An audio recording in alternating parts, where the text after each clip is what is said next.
नमस्कार कक्षा 11वीं वाले छात्र। अपना हिंदी विषय का त्रैमासिक परीक्षा का पेपर देख लीजिएगा। इस पेपर का समय 3 घंटे का होने वाला है और इस पेपर का पूर्णांक 80 अंकों का होने वाला है। आपको इस पेपर का संपूर्ण उत्तर इसी वीडियो में मिलने वाला है। सबसे पहले आप सभी छात्रों को यहाँ पर कुछ निर्देश दिए गए हैं, तो इन सभी को आप सभी पढ़ लीजिएगा। इनको पढ़ने के बाद इस पेपर का हमारा पहला प्रश्न दिया है, जिसमें सही विकल्प का चयन करके लिखना है, जो आपकी परीक्षा में 6 नंबर के पूछे जाने वाले हैं। पहला देख लीजिएगा, शब्दकोश की निर्देशिका को कहते हैं। तो क्या कहते हैं, इसमें आपको लिखना होगा स वाला दोनों दोनों आपको लिखना है। दूसरा देख लीजिएगा, भारतीय संगीत में प्राचीन काल से प्रचलित है सबसे पुराना वाद्य यंत्र कौन सा है। तो दूसरे में आपको लिखना होगा अ वाला वीणा। तीसरा देख लीजिएगा, अर्थ के आधार पर वाक्य के भेद होते हैं। तो तीसरे में आपको लिखना होगा द वाला 8 प्रकार। चौथा देख लीजिएगा, नमक का दारोगा पाठ के लेखक कौन है। तो चौथे में आपको लिखना होगा ब वाला प्रेमचंद। पांचवा देख लीजिएगा, करुण रस का स्थायी भाव है, तो इसमें आपको लिखना होगा करुण मतलब शोक। आ वाला आपको राइट आंसर लगाना होगा। छठा देख लीजिएगा, कबीरदास को वाणी का डिडक्टर किसने कहा है। तो इसमें आपको लिखना होगा स वाला हजारी प्रसाद द्विवेदी। दूसरा प्रश्न देख लीजिएगा, जिसमें रिक्त स्थानों की पूर्ति करके लिखना होगा, जो आपकी परीक्षा में 6 नंबर के पूछे जाने वाले हैं। पहला देख लीजिएगा, एक क्रिया से दूसरी क्रिया पर निर्भर रहने वाले वाक्यों को क्या कहते हैं। तो कौन सा वाक्य कहते हैं आपको बताना होगा। पहले का आंसर आप सभी लगा लीजिएगा। पहले में आपको लिखना होगा विधिवाचक वाक्य। दूसरा देख लीजिएगा, शास्त्रीय गायन की महफिल खालतन की होती है, तो किसकी होती है ये आपको बताना होगा। इसका आंसर आप सभी लगा लीजिएगा। इसमें आपको लिखना होगा 3 घंटे। 3 घंटे आपको राइट आंसर लगाना होगा। तीसरा देख लीजिएगा, प्रसिद्ध उपन्यास देवदास के लेखक कौन है। तो तीसरे का आंसर आप सभी लगा लीजिएगा। इसमें आपको लिखना होगा शरत चंद्र चट्टोपाध्याय। ये आपको राइट आंसर लगाना है। चौथा देख लीजिएगा, कवि के पिता को क्या व्याप्त नहीं हुआ, तो इसमें आपको लिखना होगा बुढ़ापा। पांचवा देख लीजिएगा, संचारी भावों की संख्या है, तो इसमें आपको लिखना होगा 33। छठा आपका दिया है पतेर पांचाली फिल्म की भाषा क्या है, तो इसमें आपको लिखना होगा बांग्ला। ठीक है, अब यहाँ पर हमारा तीसरा प्रश्न देख लीजिएगा। तीसरे प्रश्न में आपको क्या करना है, सत्य अथवा असत्य बताना होगा, जो आपकी परीक्षा में 6 नंबर के पूछे जाने वाले। पहला देख लीजिएगा, संगीत का क्षेत्र विस्तीर्ण है, तो बिल्कुल ये सत्य हो जाएगा। दूसरा देख लीजिएगा, सरकारी पत्र अनौपचारिक पत्र की श्रेणी में आते हैं, तो बिल्कुल नहीं आते, असत्य हो जाएगा। तीसरा देख लीजिएगा, छायावादी कवियों के प्रकृति का मानवीकरण किया है, तो बिल्कुल किया है, सत्य हो जाएगा। चौथा आपका दिया है, कठोर वर्णों की आवृत्ति माधुर्य गुण में होती है, तो चौथा आप लगा लीजिएगा, बिल्कुल नहीं होती, असत्य हो जाएगा। और इसके साथ ही आपका पांचवा दिया है, लोकोक्ति के पीछे कोई घटना या कहानी अवश्य होती है, तो बिल्कुल होती है, सत्य हो जाएगा। और छठा देख लीजिएगा, सिम शंभू के चिट्टे बाल मुकुंद गुप्त की रचना है, तो बिल्कुल यहाँ पर है, सत्य हो जाएगा। ठीक है, अब यहाँ पर हमारा चौथा प्रश्न देख लीजिएगा। चौथे प्रश्न में क्या करना, आपको सही जोड़ का मिलान करके लिखना है, जो आपकी परीक्षा में 7 नंबर की पूछी जाने वाले हैं, तो सही जोड़ी का मिलान आप सभी कर लीजिएगा। आंखों में घूमना, तो इसमें आपको लिखना होगा बराबर याद आना। दूसरा देख लीजिएगा, आलो अंधारी, तो इसमें आपको लिखना होगा बेबी हालदार। लगा लीजिएगा कहाँ पर, यहाँ पर बेबी हालदार कहाँ है, यहाँ पर देख लीजिएगा। ठीक है, तीसरा आपका दिया अनौपचारिक पत्र, तो इसमें आपको लिखना होगा मैत्री भाव। और चौथा आपका दिया परिताप, तो इसमें आपको लिखना होगा अत्यधिक दुख। और पांचवा आपका दिया जयशंकर प्रसाद, तो इसमें आपको लिखना होगा कामयानी। छठा आपका दिया है नान बाइयों की मसीहा, तो इसमें आपको लिखना होगा मियां नसीरुद्दीन। सातवां आपका दिया है हिंदी साहित्य का संयोग, तो इसमें आपको लिखना होगा भक्ति काल। अब यहाँ पर हमारा पांचवा प्रश्न देख लीजिएगा, जिसमें एक वाक्य में उत्तर देना होगा जो आपकी परीक्षा में 7 नंबर के पूछे जाने वाले हैं। पहला देख लीजिएगा, मानव शरीर का निर्माण किन 5 तत्वों से हुआ है, नाम लिखिए।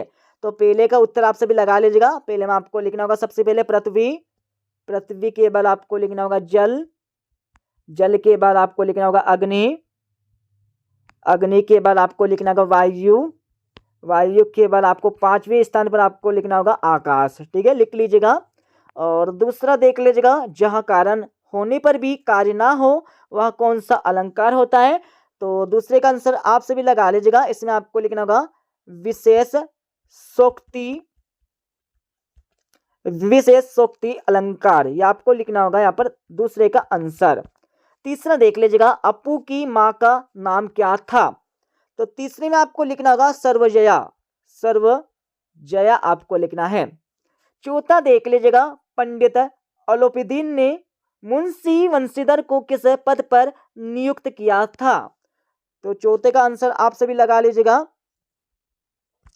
चौथे में आपको लिखना होगा स्थायी मैनेजर। और पांचवा देख लीजिएगा, भारतीय गायिकाओं में बेजोड़ लता मंगेशकर पाठ के लेखक का नाम आपको बताना होगा। तो बेजोड़ कौन थे, जो उनके लेखक का नाम आपको बताना होगा। ठीक है, इसका आंसर आप सभी लगा लीजिएगा। पांचवें में आपको लिखना होगा कुमार गंधर्व जी, ये आपको लिखना होगा इसका आंसर। छठा देख लीजिएगा, सीधे मुंह बात ना करना मुहावरे का वाक्य में प्रयोग कर लिखिए।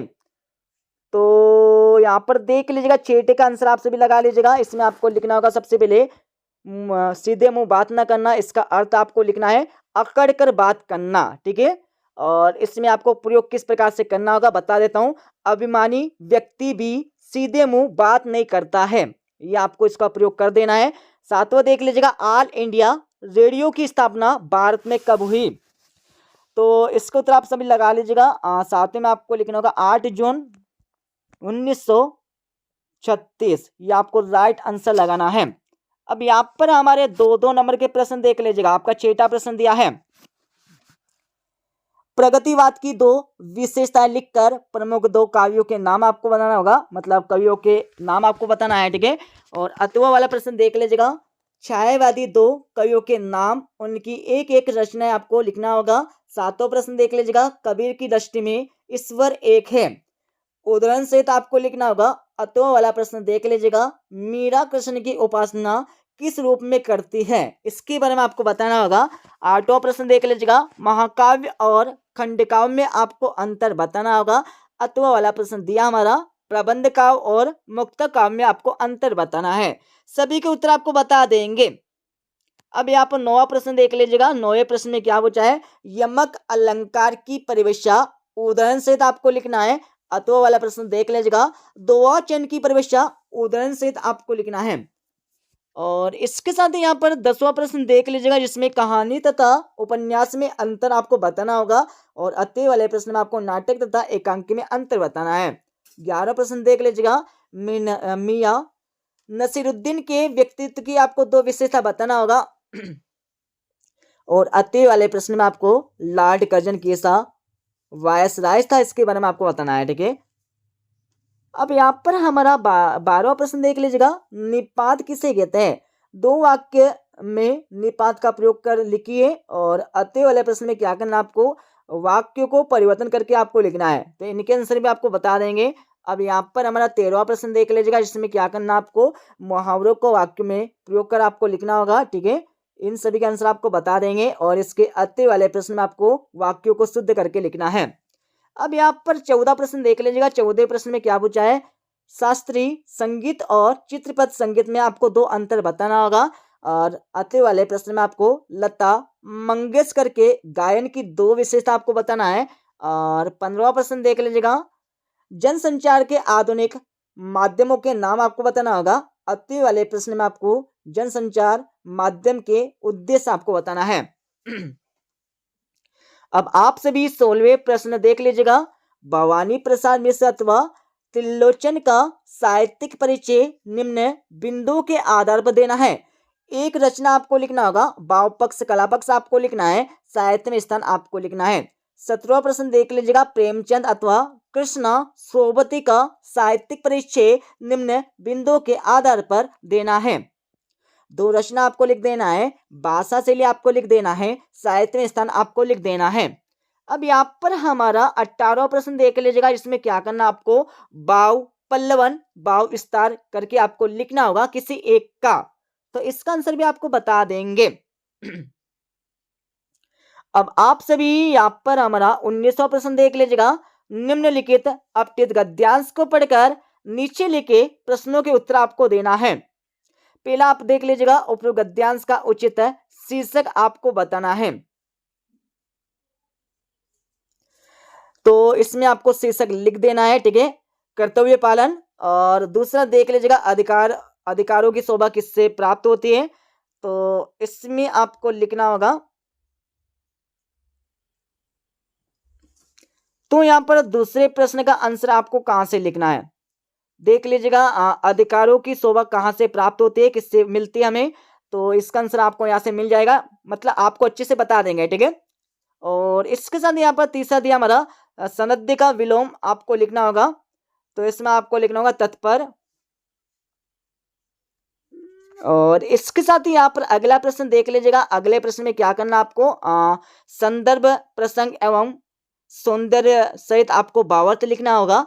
तो इनके आंसर भी आपको बता देंगे। अब यहाँ पर हमारा 21वां प्रश्न देख लीजिएगा, जिसमें गद्यांश की वाक्य संदर्भ प्रसंग एवं विशेष सहित आपको लिखना होगा। तो इस गद्यांश को पूरा ऊपर से लेकर नीचे तक आप सभी पढ़ लीजिएगा। इसको पढ़ने के बाद इसमें आपको संदर्भ और प्रसंग और वाक्य करके लिखना होगा। तो इसका आंसर भी आपको बता देंगे, ठीक है। और इस अति वाला प्रश्न देख लीजिएगा, इसमें भी आपको सेम वही करना है जो हमने आपको ऊपर वाले क्वेश्चन में बताया है।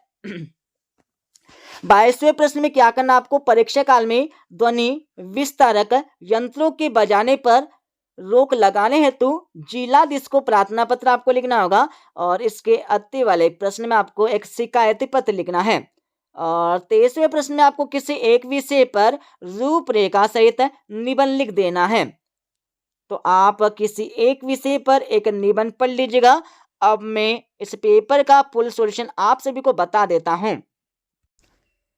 तो आप सभी छात्र हिंदी विषय का त्रैमासिक परीक्षा का full solution step by step देख लीजिएगा, जिससे कि हमारा पहला प्रश्न पूछा गया था, जिसमें सही विकल्प का चयन करके लिखना था। इनके आंसर आप सभी को दे गए हैं। इसके साथ ही आप सभी छात्र दूसरे प्रश्न का उत्तर देख लीजिएगा, ठीक है। दूसरे के बाद आप सभी छात्रों को तीसरे प्रश्न का उत्तर नीचे यहाँ पर मिल जाएगा, जिसमें सत्य अथवा असत्य बताना है। और आप सभी छात्र यहाँ पर चौथे प्रश्न का उत्तर देख लीजिएगा, जिसमें सही जोड़े का मिलान करके लिखना होगा। और 5वें प्रश्न का उत्तर आप सभी छात्र देख लीजिएगा। 5वें के बाद हम चलेंगे यहाँ पर 2-2, 3-3, 4-4 नंबर के प्रश्नों के उत्तर पर। तो आप सभी छात्र यहाँ पर छठे प्रश्न का उत्तर देख लीजिएगा। छठे के बाद आप सभी छात्रों को यहाँ पर छठे प्रश्न का अतवी वाले का आंसर यहाँ से मिल जाएगा। अब आप सभी को 7वें प्रश्न का उत्तर यहाँ से मिल जाएगा। 7वें के बाद आप सभी को 7वें प्रश्न का अतवे वाला का आंसर यहाँ से मिल जाएगा। अब आप सभी छात्र 8वें प्रश्न का उत्तर देख लीजिएगा। 8वें के बाद आप सभी छात्रों को 8वें प्रश्न का अतवे वाला का आंसर यहाँ से मिल जाएगा। अब आप सभी छात्र 9वें प्रश्न का उत्तर देख लीजिएगा। 9वें के बाद आप सभी छात्रों को यहाँ पर 10वें प्रश्न का उत्तर मिल जाएगा, जिसमें कहानी तथा उपन्यास में अंतर बताना है। अब आप सभी छात्रों को 10वें प्रश्न का अतवे वाला का आंसर यहाँ से मिल जाएगा। अब आप सभी छात्र यहाँ पर 11वें प्रश्न का उत्तर देख लीजिएगा। 11वें के बाद आप सभी छात्रों को यहाँ पर हमारा 11वें प्रश्न का अतवे वाला का आंसर मिल जाएगा। और इसके साथ ही आप सभी छात्रों को 12वें प्रश्न का उत्तर यहाँ से मिल जाएगा। 12वें के बाद आगे हम चलेंगे तो आप सभी छात्रों को 23वें प्रश्न का उत्तर यहाँ से मिल जाएगा। 13वें के बाद आप सभी को यहाँ पर 14वें प्रश्न का उत्तर दिया हुआ है। 14वें के बाद आगे हम चलेंगे तो आप सभी को 14वें प्रश्न का अतवी वाले का आंसर यहाँ से मिल जाएगा। इसके साथ ही आप सभी को 15वें प्रश्न का उत्तर यहाँ पर दिया हुआ है। 15वें के बाद आगे हम चलेंगे तो आप सभी को 15वें प्रश्न का अतवी वाले का आंसर यहाँ से मिल जाएगा। इसके साथ ही आप सभी 16वें प्रश्न का उत्तर देख लीजिएगा, जिसमें 2 रचनाएं भाव पक्ष कला पक्ष साहित्य मिश्रण आपको लिखना है। और 17वें प्रश्न का उत्तर आप सभी को दिया हुआ है। 17वें के बाद आगे हम चलेंगे तो आप सभी को 17वें प्रश्न का अतवी वाले का आंसर यहाँ से मिल जाएगा। आप सभी यहाँ पर 18वें प्रश्न का उत्तर देख लीजिएगा। 18वें के बाद हम चलेंगे यहाँ पर 19वें प्रश्न के उत्तर पर। 19वें के बाद आप सभी को 20वें प्रश्न का उत्तर यहाँ से मिल जाएगा।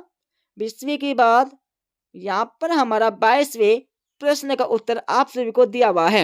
इस प्रकार से हमने आपको इस पेपर का फुल सॉल्यूशन बता दिया है। ठीक है, मिलते अगले वीडियो में।